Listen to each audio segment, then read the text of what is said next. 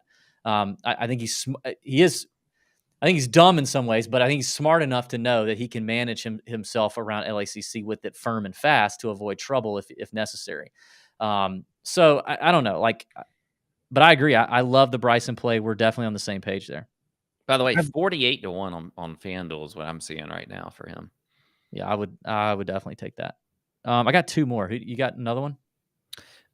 It's I do, but it might come up in a different category here. So, well, I think it's. I think we talked about him a little bit, but I think Fitzpatrick's kind of live right now. Yeah. I don't feel like he's like the best value on the board, but 30. I think he's at 34 on FanDuel was the best number I saw. Yeah, 34-1 on FanDuel. So I mean, maybe compared to some of the other guys we've been looking at, it doesn't feel super valuable. And I know winning back-to-back U.S. Opens is tough to do, but Brooks Koepka just did it a couple years ago.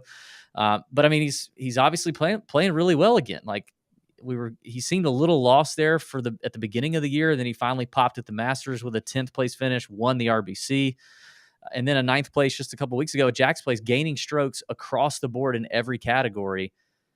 I don't know. I think when you think about really good short game, good ball striking, kind of the total package, bogey avoidance, playing firm and fast conditions, that would be something that I think would suit adult braces representative Matt Fitzpatrick quite well. He's gonna drive the WAG guys in the Nut Hut crazy because he's definitely got he's in the top 3 for WAGs. Yeah, he's up there for sure, and he is. I'm feeling him a little more for a DFS play, but I don't mind it. Don't mind it. So, okay. All right, let's move on to our next category. Before we do though, I said the Nut Hut's hot, dude. The Nut Hut is blazing. Listen, Crazy Marcus has now hit 3 straight LPGA Tour winners exclusively in the Nut Hut, and nobody's even talking about it. I felt like I had a responsibility to talk about it for Marcus. So shout out to Marcus, who loves the ladies, does the ladies card in the Nut Hut every single week. If all you've done is tailed him, you're doing fantastic over the last 3 weeks.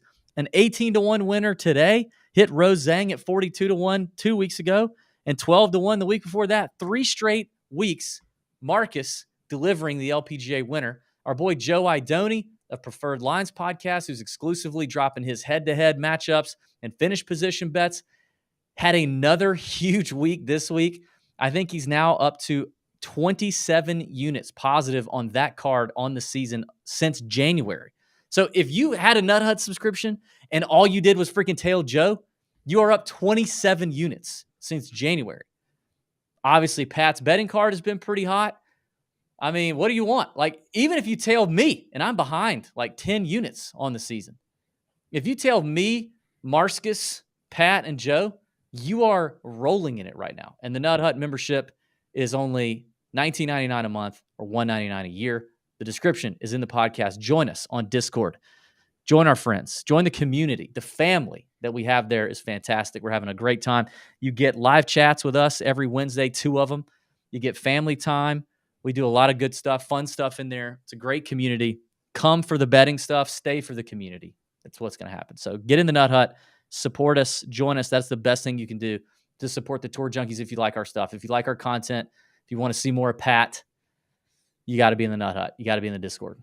I'm just telling you, that's the key. And we really do thank you and everybody who's in there every single week. We love it. We feel like we've got the best internet friends in the world. You guys are awesome. Some of you more or less awesome than others, but okay. Let's move on to the next category. Best story, which is an Oscar category. I guess I don't know if that's like plot or I don't know. But best story, Pat. Best story? Is that like a screenplay? I don't know what a screenplay is. But I know the category, I looked it up. The category literally said best story. So I don't know what's a screenplay. I don't know. Put that in the comments if you know. Yeah. Best story. We're only going to pick one here. Best story if they won the U.S. Open. This is going to be debatable, I think. Victor Hovland is kind of a story. I think he's kind of a story, Yeah. right? He's lovable. He's been peaking. He's been close. Um, he's kind of battled the chipping demons. Um, he's just a young stud, and everybody loves Victor. That's a story. Yeah. Rory McIlroy would be a story, huh? He's definitely a story. Hasn't won a major since 2014. All the weight of the world on his shoulders for the last 18 months. Be a story. I think the LA kid, Max Homa, winning would be a Mhm. huge story. Hasn't played well in any major yet. Sucks in majors. We grabbed him at 40-1 and thought we were just getting the steal of the century in like January when he was popping off for the US Open. And then he's continued. Now I think he's like probably 40 or 51 now. Tony Finau, I kind of think would be a story. Lovable Tony, played well in a bunch of majors, never won one. Got the family, all that would be, they'd all be there. I think Tommy Ladd would be kind of a story. A little bit like, first victory on U.S. soil. Been close. A lot of letdowns like today. I think Sahith Theegala would kind of be a story. Like this kid who came from nowhere, showed up at the Waste Management last year, stole everyone's hearts, was a star on Netflix. Everybody loved him. My wife freaking loves Sahith Theegala now, doesn't even care about anybody. Just thinks Sahith's great because his family's so sweet. Everybody loves Sahith. He could do it. And then finally, Ricky Fowler, Pat. Never won a major. Everyone's favorite. And bucking his head lately, playing well, waiting on that one victory to put him through. Oh, yes, Sahith, the Cali kid, too. Went to Pepperdine. Waiting on Fowler to finally break through. Fowler's a Cali kid, too. Fowler to finally break through from the slump that he's been in and get a dub. What would be the biggest story and a guy you'd be willing to maybe bet on too? Well, I think there's a lot you could debate in here. There's a lot to take in because I think it depends on what the story looks like. If the story is we want to have all the pro PGA Tour people and then they're happy, and then all the live bots and whatever else on Twitter that just absolutely hate Rory, and like we just want to send everything into like scorched earth on Twitter, like Yes. total chaos. Yes. Then Rory is it. That's it. But I feel like Ricky Fowler is the winner for this in my category. And if I'm looking at the category, looking at Ricky Fowler winning, after all his struggles and everything else, 35-1. No, wait. Is he 30? No. 55-1. 55-1. Sorry, I was looking at somebody else. Ricky Fowler, 55-1. I'm going with him. I'm going with him for the best story. I see Ricky at 66-1 on MGM right now.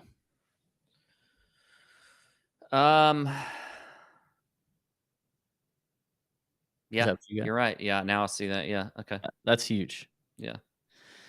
I agree. I think Ricky is this. If I'm talking about the story that I would also want to bet, it's Ricky at 66. If we're talking about just the story, it's Rory. It'd be Rory. I could see him now. I could see his nips poking out of his shirt late on Sunday and his shoulders doing like this as he boo-hoos after winning the U.S. Open, and all the weight kind of falls off him, and he finally gets another major since 2014. 2014. Like you and I didn't even know each other in 2014. That's true. So like that would be the big one. Like even all the live stuff aside, that would be the big one. Like Rory finally getting another major. If live didn't even exist, Rory getting another major since 2014 would be the story. Now, if it were at the Masters, it'd be even bigger, but a U.S. Open, sure, pretty big. So I think that's the biggest story, but Ricky's the one I would rather bet on at 66. Yeah. Okay. Let's move into the next range, and let's get into it with the Lifetime Achievement Award, Pat. Lifetime Achievement. And this is a similar category. Some guys get nominated for more than one movie, Pat. Mm-hmm. And in this one, you're going to pick one here. What would be the biggest lifetime achievement? Would it be Rory? Would it be Ricky Fowler? Would it be Phil Mickelson to get, I believe, his 7th major?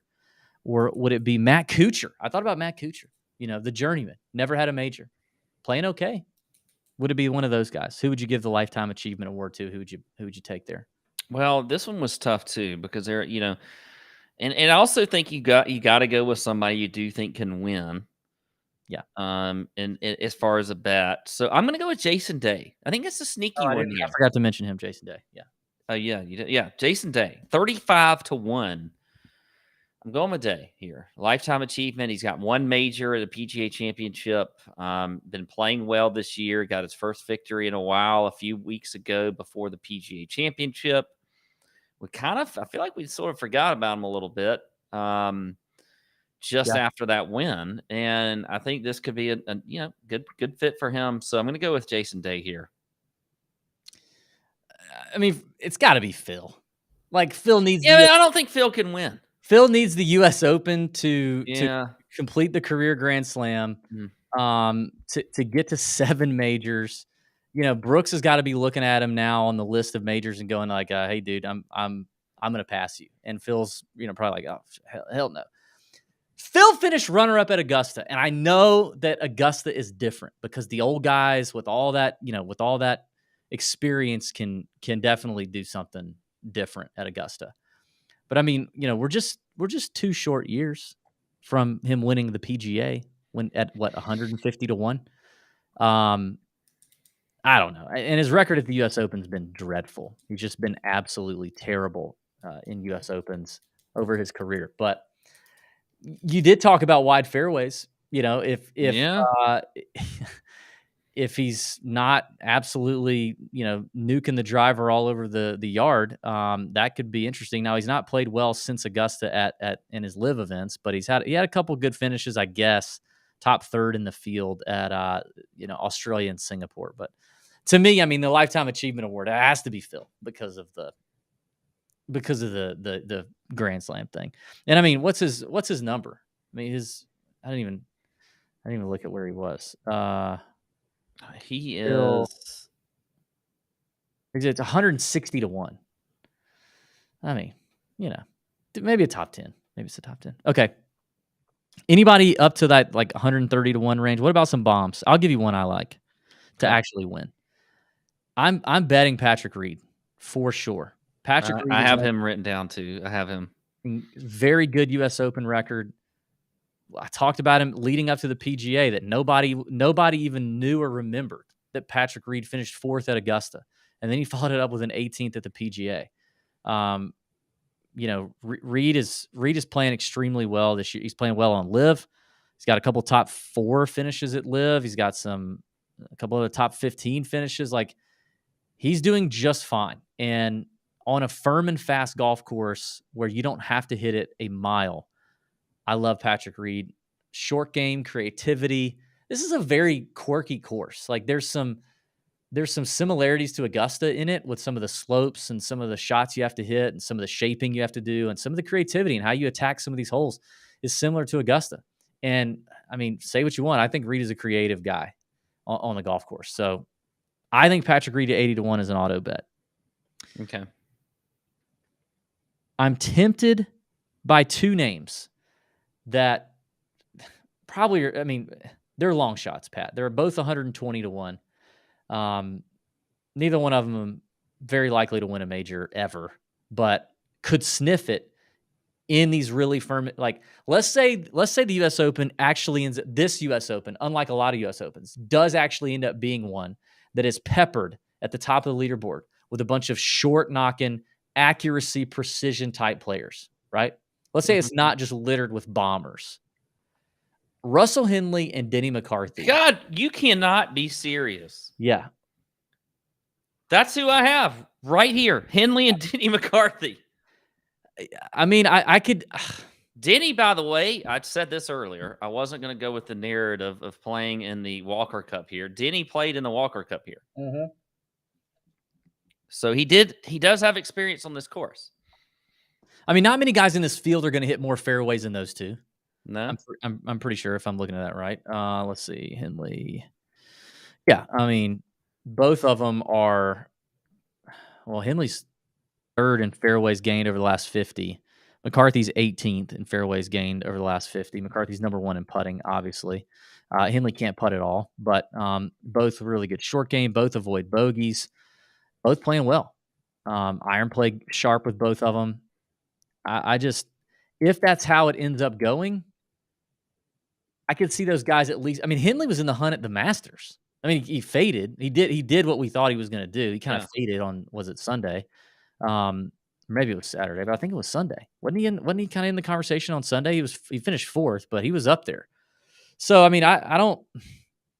Well, and he's always just kind of felt like a good just U.S. Open player, even as an amateur when he came in and several years ago and played well. I mean, Which he's got decent finishes the last few years at U.S. Opens, but no top 10s. He's got a T13 in 2021.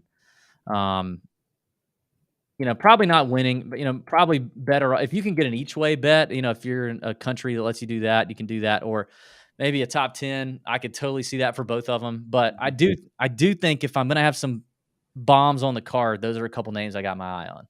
Yeah. Or if we start to hear later in the week, if signs are starting to point to, hey, you can't really overpower LACC, you're going to have to kind of dink and dunk your way around. And length is always an advantage, of course, but if it's not that much, if it's mitigated somehow, I could see those two being interesting. Yeah, well, I don't have to go too far beyond that because those were two that I had written down. I do think Wyndham Clark is interesting at 80 to 1. I know he's been the hot name this year, and a lot of people got burned by him at the I guess it was at the PGA Championship, and he ends up missing the cut. But then he comes back last week or 2 weeks ago at the Memorial, finishes T12. Had that win at the Wells Fargo. I think Wyndham Clark is definitely in play here. And he's not like the most accurate off the tee, but as we mentioned, you don't necessarily have to be here. So I think Wyndham is back in play at 80 to 1. The last one I have is Harris English at 160 on FanDuel. He's, we've seen him play well, kind of buck his head here lately, showing up with the irons again. API, he was runner-up, 3rd at Wells Fargo, did pretty good at Colonial, finished 12th. He was in one of the last groups on Sunday, and I think he had a horrible Sunday, including a ruling issue. Yeah. He's got a 3rd and a 4th in the U.S. Open in 2021 and 2020. I think English, he's not going to overpower a course whatsoever, but he's going to hit a lot of fairways. And if the irons stay dialed, he's got a really good short game. He's kind of a level mentality, right? Going to be comfy that there's no POA over here, right? He's one of these Bermuda bent grass Southern boys that doesn't want to see any POA. And so there is no POA at LACC, which is maybe a spoiler if you've not watched the course breakdown, but there's no POA here. It's fantastic. So I think English, just 161 feels like a big number on a guy who I actually do believe if he were in contention late, could close the door on a couple big names late on Sunday. Yeah. I don't mind it. One more if we're going with a real bomb. Okay. Do we not look at Justin Suh at 200? I think he's 280 to 1 on FanDuel. We've seen him, show his face a little bit in the last few golf tournaments. He's also, I believe, 14 to 1 was what I saw him at a top 10. So a little bit of a bomb top 10. Justin Suh, if we're thinking about a bomb, he's playing as good as any of them. 280 to 1. Yeah, I don't think so. Didn't he play in California too? I think so. I would do him. I think the best I would do for him would be a top 20 for me. Yeah. All right, let's get one last category in. We've talked about a couple of these guys, and then we'll go to our top 26 pack and button it up. Last category, best villain, Pat. Somebody hated. Okay. Bryson, we've talked about, but you got to pick one. P. Reed, talked about. Billy Horschel's not really a well-liked guy. Sergio qualified. What is like 24th or 26th consecutive U.S. Open. And I throw Patrick Rogers in there because I like how you threw Patrick Rogers. Yeah, I threw Patrick Rogers. Sneaky one in here. Yeah, I did it. I'm not gonna lie, I did it. So if you had to pick one, I actually think my favorite bet out of this group, favorite value out of this group is Reed. And shout out to our boy Copley in the chat, says Reed is 100-1 on points bet right now. Definitely love that. I mean, Yeah, it's I would close agree. between him and Bryson. I like the Bryson play too. We talked about it, but the double the odds for Reed, I like that. I like that a lot. I agree with Patrick Reed as best villain. He was my choice. I will say, I mean, liked him at 80-1. I'll take 100-1 for sure. yeah. I will say I also included a honorable mention to Patrick Rogers. So 2 Patricks here, doubling up on hating Patricks. Thank Well, you. P-Raj, yeah, you're welcome. Appreciate that. P-Raj, sneaky, like solid U.S. Open record, and we've obviously seen him play okay here lately. But I think P-Raj at plus money for a top 40 is interesting. Top 40, he's plus 130 on DraftKings. Maybe when FanDuel drops their top 40s, you get a little bit better number. Normally, FanDuel will have a better number on those. But, I mean, he's got his last 2 U.S. Opens were both 31st place finishes. He finished 41st in 2018 and 46th in 2016. At a 29th place finish at this year's PGA. You know, he's had a couple good finishes this year. You know, in 2023, went 14th at the Waste Management. That's an elevated event. 5th at Valero. 19th at the RBC Heritage. That's an elevated event. So 30th at Jack's Place at Memorial. That's an elevated event. Like when he's on, he can do some damage. We've heard about him that he's too conservative at times. That's kind of what's held him back, which is a great thing to have at a U.S. Open when it's difficult. So sneaky top 40 plus money. P-Raj. Hate the guy, but I think it's a good bet. Well, DB, in the theme that we're going with tonight, which is the cinema, the motion pictures. Mm-hmm. We talk about a spoiler. Spoiler alert. You don't want to tell people what's going to happen. I got a little spoiler alert. My top 20 bomb is Patrick Rogers at plus 450. So All I'm right. going to go ahead. I mean, that's the spoiler alert. We don't, we were going to get into that next, but since you're talking about him, I'm going to go ahead and say he was the one I wrote down as my top 20 bomb. So let's get into it. The great segue and the spoiler alert. Top 26 pack, 2 locks, 1 bomb a piece. The bombs have to be over 4-1. You gave Patrick Rogers. All right. Well, I'll give. Maybe I'll start out with my bomb. How about that? Okay. I can't ignore. I wrote down a lot of names here to consider, and there's a couple of Euro guys I thought about rolling with here, but it is gonna be very hard to ignore a 6-1, and he may not stay there, but a 6-1 Eric Cole.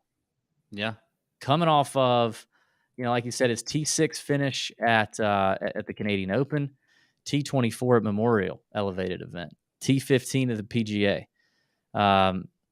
5th in Mexico, whatever, 27th at the Players. Runner almost won the Honda. Like Eric Cole's turned a corner.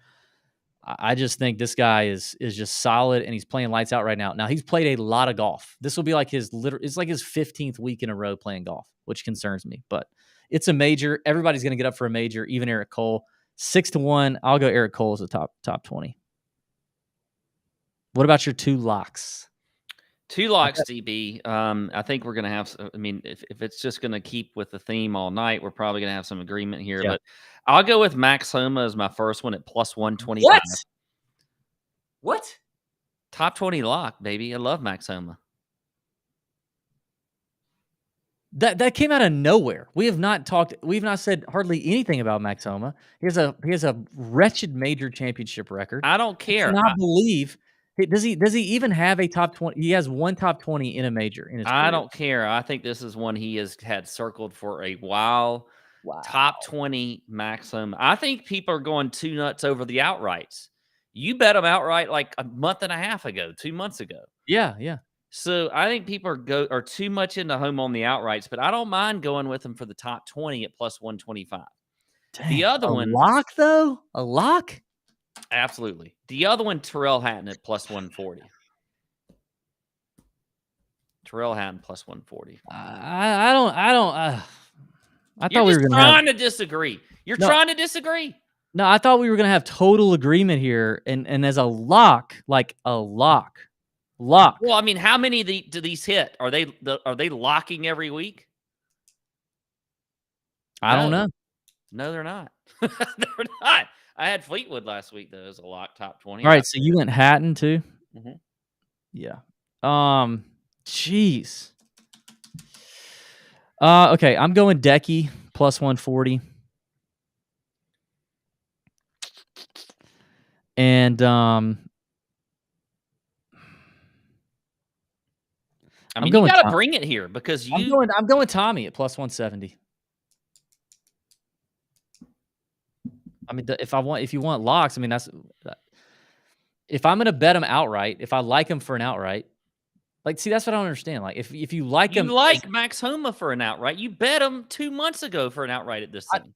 I know, but that was 2 months ago when he was playing better. I don't know. He's not playing bad. He just seems like he's kind of like flattened a little bit. I don't know. I feel like we're getting flat Max a touch. I mean, I know it's LA. I know he'll get up for it because it's LA and hometown deal. I That get it. The costs. thing for me is like I don't want to bet him outright, but I don't mind him as a top 20. I think this is definitely a golf course that he can play well on. We saw him play well. He plays well in California in general. Course record holder here. 2013 Pac-10 championship. 60 freaking 1. 61. Is that any good? I mean, I get it. I just a lock though. A lock top 20, not a lock winner. No, I Not a know. lock top 10, a lock top 20. All right. Good show. Good times. That was fun. Don't forget to check out our friends at SoBet, our friends at Leaderboard. Drop in the YouTube comment your vote for the best short film and also put it in your Apple review.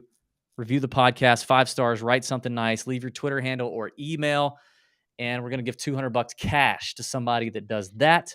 Best short film category, Scotty, Rom, Brooks, Rory, Cantlay, Hovland, and Xander. Who you betting? Put it in the comments. If you're watching live, you have to drop the comment in after the live show. Check out the DFS live show. That's going down. We're going to have some different movie categories at the DFS show. We're also going to hit up the comment section. We're bringing back the comment section segment for the DFS show. We're going to have some fun with some more comments. So Nice. that's coming up on the DFS show Monday. And email, subscribe to the emails, link in the description below. All that stuff's free. Get in the Nut Hut. Our boy Joe Idoni, our boy Marcus. Pat is obviously killing it. Everybody's killing it but me. So I don't know. It's your time, DB. I don't know. I don't know. It's your time. I'm feeling it this week. Okay. Well, it's not a good week for me to bounce back, considering I have to, the card's 25 to 1 or longer. So it's not a good week. We may have to make adjustments to Big Ball's betting card next year. It's just too. I feel like I'm playing a losing game. Is it going to be the medium balls? It could be like a bigger than average Ball's betting card. Yeah. Anyway. All right. Thanks for watching. Bend over your bookies. See ya. Oh!